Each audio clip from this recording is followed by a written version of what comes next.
Hello दोस्तों, नई कहानी में आपका स्वागत है। अच्छी लगे तो लाइक करना, चैनल को पहली बार आए तो सब्सक्राइब करके जरूर जाइएगा। मेरे फूफा ससुर 50 साल की उम्र में भी बहुत ताकतवर थे। वह देखने में बहुत हट्टे कट्टे लगा करते थे। फूफा बुआ से बहुत प्यार करते थे, उन्हें बहुत खुश रखते थे। एक रात बुआ के कमरे से अजीब अजीब आवाज़ें सी आने लगी। सुबह जब बुआ सास कमरे से बाहर आई तो लंगड़ा लंगड़ा कर चल रही थी। जब मैंने उनकी हालत देखी तो सोचती थी कि आखिर फूफा जी ऐसा भी क्या करते हैं जो बुआ ऐसे लंगड़ा लंगड़ा कर चलती है। उनकी हालत ऐसी हो जाती है। एक दिन बुआ की तबीयत अचानक से ख़राब हो गई।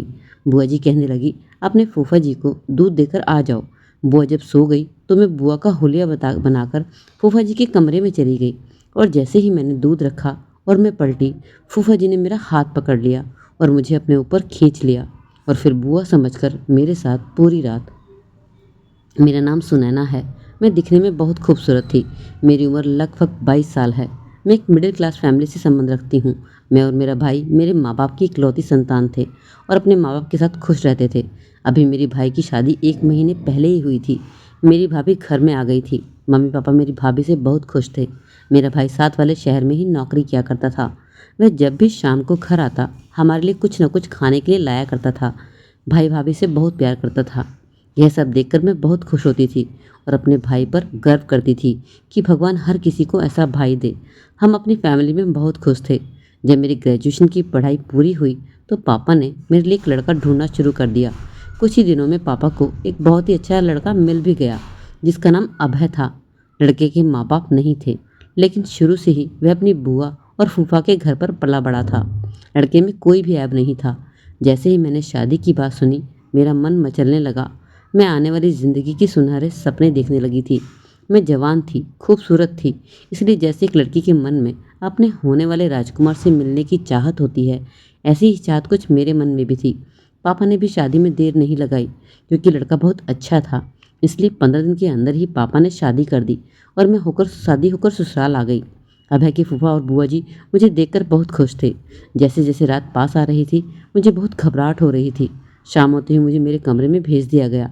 सुहाग की सेज पर मैं डरी सहमी अपने पति का इंतजार कर रही थी, क्योंकि मैंने अपनी सहेली से सुहागरात के बारे में बहुत सुना था। वह शादी का एक यादगार दिन होता है। यही सोचकर मैं बहुत घबरा भी रही थी। थोड़ी देर में अभय कमरे में आ गया और मेरे बिल्कुल करीब आकर बैठ गया और मुझे कहने लगा कि सुनैना, मैं तुम्हें पाकर बहुत खुश हूँ। तुम बहुत प्यारी हो। मेरी उम्र जब 15 साल की थी तभी मेरे माँ बाप की कार एक्सीडेंट में मौत हो गई थी। तब से आज तक मुझे मेरे बुआ जी ने ही पाला है और जो कुछ भी हूँ मैं उन्हीं की बदौलत हूँ। मैं अभय की बातें चुपचाप सुन रही थी। फिर मैंने कहा, क्या तुम्हारे बुआ फूफा जी की अपनी कोई औलाद नहीं है? तब अभय ने बताया कि उन्हें शादी की काफ़ी समय तक कोई भी औलाद नहीं थी। फिर फूफा जी ने उनका बहुत इलाज भी करवाया। उसके बाद मेरी बुआ प्रेग्नेंट हुई और जब बच्चा होने वाला था तो मेरी बुआ की तबीयत अचानक से ख़राब हो गई। जब डॉक्टर को दिखाया गया तो डॉक्टर ने कहा, हम बच्चे और माँ से एक को ही बचा सकते हैं। उस वक्त फूफा जी की समझ में कुछ नहीं आ रहा था। तब उन्होंने डॉक्टर से कह दिया कि तुम मेरी पत्नी को बचा लो, पत्नी जिंदा रहेगी तो बच्चे और हो जाएंगे। डॉक्टर ने दोनों को बचाने की पूरी कोशिश की, लेकिन बुआ का बच्चा नहीं बच पाया। और उसके साथ साथ एक बुरी खबर और डॉक्टर ने बताई कि वह अब कभी भी माँ नहीं बन पाएंगी। मेरे बुआ फूफा जी तो काफ़ी बड़ा सदमा लगा था। उसके कुछ टाइम बाद ही मेरे मम्मी पापा की भी मौत हो गई।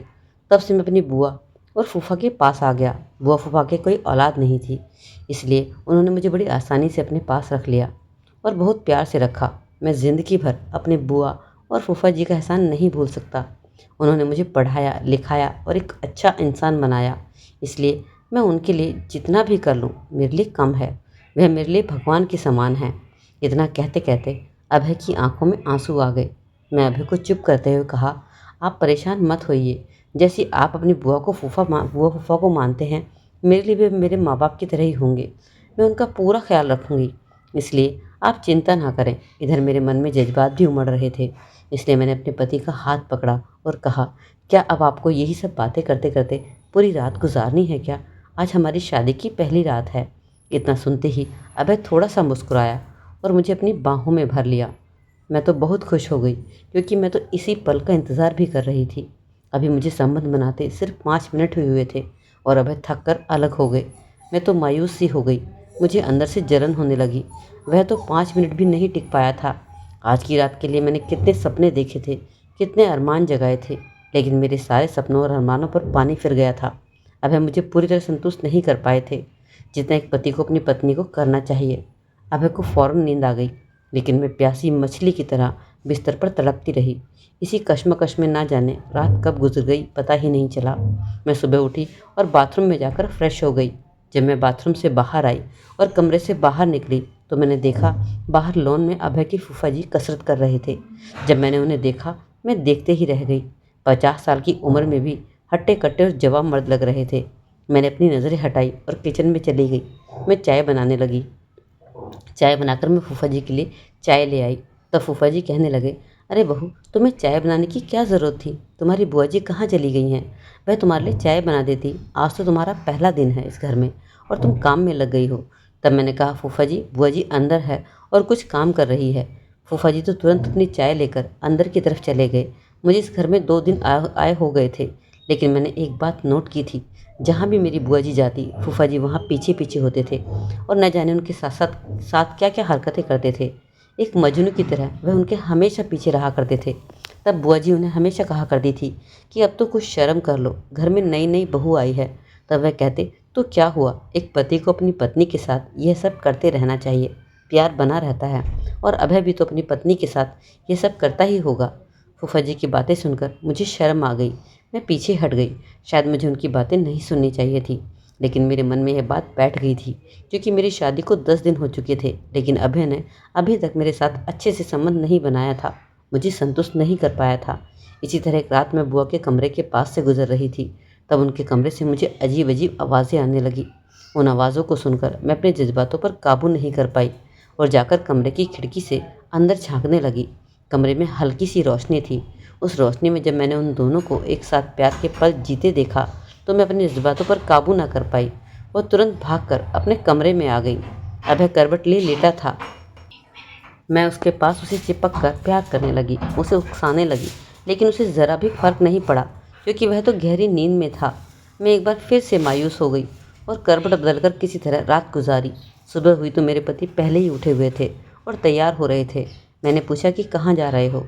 तब उन्होंने बताया कि मेरी नौकरी ही ऐसी है, मैं ज़्यादातर शहर में ही रहता हूँ, यहाँ बहुत कम आना होता है।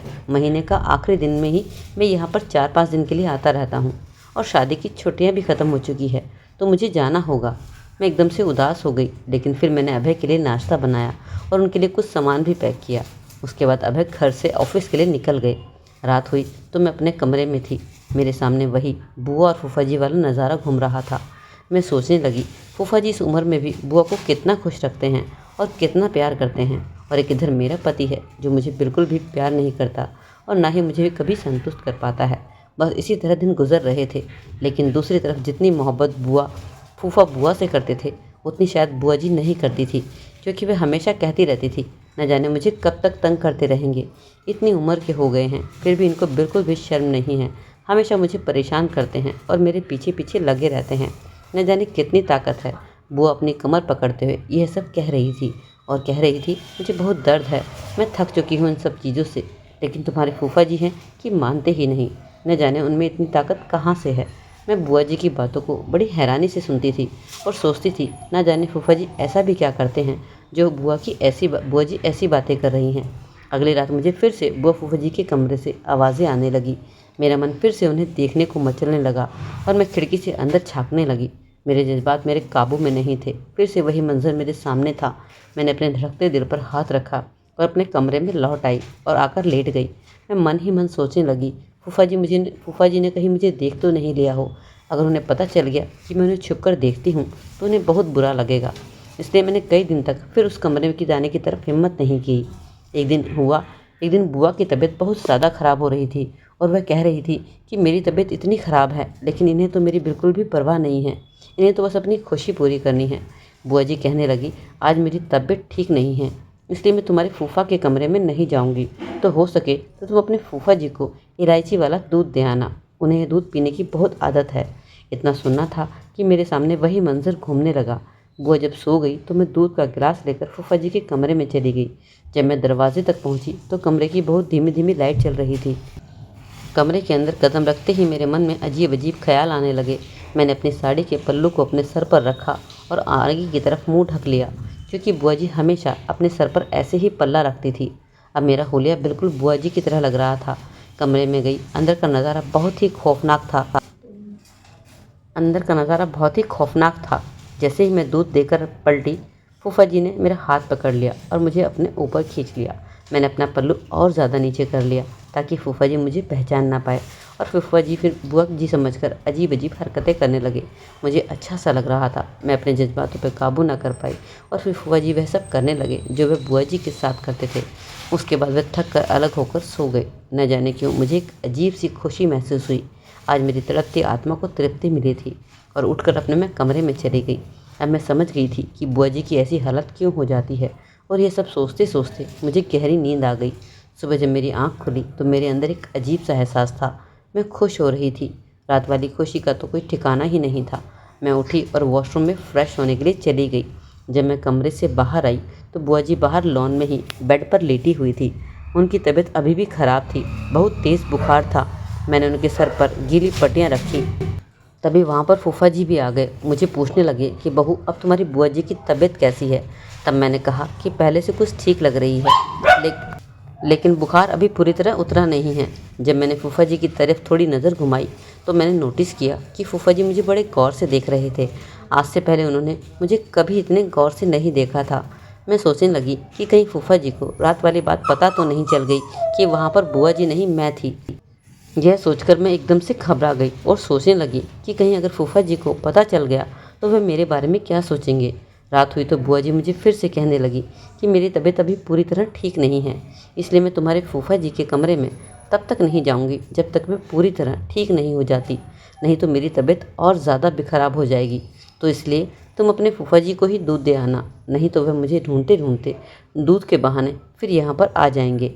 बुआ जी की बातें सुनकर तो मैं बहुत खुश हो गई और सोचने लगी क्यों ना फिर से आज रात भी कल रात की तरह मज़े लिए जाए। जब बुआ जी गहरी नींद में सो गई तो मैं फिर से दूध का गिलास लेकर फूफा जी के कमरे में गई और ग्लास रख दिया, और जैसे ही मैं पलटी उन्होंने फिर से मेरा हाथ पकड़ लिया और कहने लगे, क्या हुआ बहू, ऐसे क्यों जा रही हो। उनके मुंह से बहू सुनकर मैं एकदम से घबरा गई। मुझे लगा अब शायद मेरे साथ कोई अनहोनी होने जा रही है। इतने में फूफा जी कहने लगे कि मैं जानता हूँ कल रात तुम्हारी बुआ जी नहीं, तुम मेरे कमरे में आई थी। तो मैंने फूफा जी से कहा कि फिर तुमने मुझे कहा क्यों नहीं कि तुम मुझे पहचान चुके हो। तब फूफा जी कहने लगे, मैं तुम्हारे जज्बातों को समझता हूँ और मैं जानता हूँ कि अभी तुम्हें पूरी तरह खुश नहीं रख पाता है। भले ही तुम मुझे ये बात मत बताओ, लेकिन मुझे सब कुछ पता है कि तुम दोनों के बीच अच्छे संबंध नहीं हैं। तब वह कहने लगे कि वह बहू, तुम बिल्कुल भी चिंता मत करो, लेकिन अगर यही हालात रहे तो तुम माँ कैसे बन पाओगी। फूफा जी की बातें सुनकर मैंने सुकून की सांस ली, लेकिन फिर मन ही मन सोचने लगी कि अगर ये बातें अभय को पता चल गई तो क्या होगा। लेकिन फिर उस वक्त मैंने अभय और बुआ जी को अपने दिमाग से निकाल दिया और फूफा जी के साथ उन पलों को जीने लगी। फूफा जी ने मुझे जी भर के प्यार किया और मुझे पूरी तरह संतुष्ट कर दिया।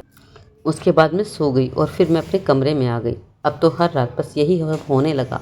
अब मैं बहुत खुश रहने लगी थी और उधर फूफा जी को रात को मेरा इंतज़ार किया करते थे, और इस तरह कई दिन गुजर गए और फिर एक दिन अभय घर लौट आए। मैं बहुत खुश थी। सबने मिलकर खाना खाया और सब अपने कमरे में सोने के लिए चले गए। मैं भी अभय के पास अपने कमरे में आ गई। अभय मेरे पास आने लगे और मुझे प्यार करने लगे। अब उनकी हालत पहले से कुछ अच्छी हो गई थी, लेकिन अभी भी वह मुझे पूरी तरह फूफा जी की तरह संतुष्ट नहीं कर पाए थे।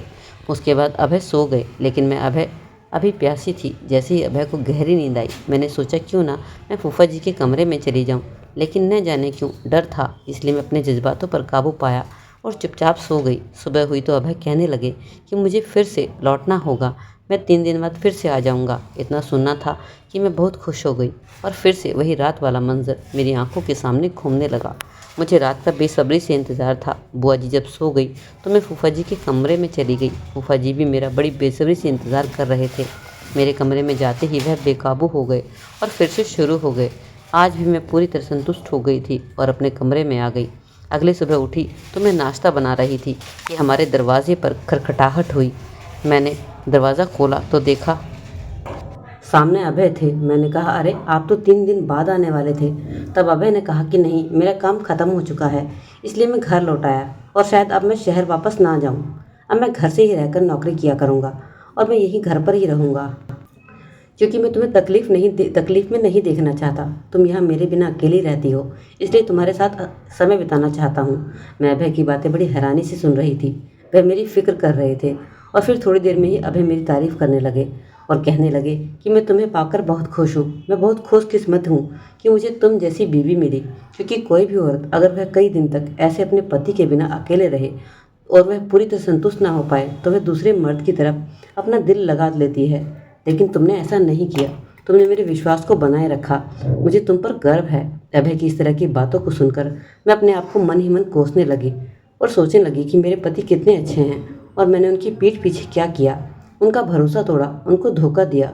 मुझे अपने आप से नफरत होने लगी थी। मैं अंदर ही अंदर घुटने लगी थी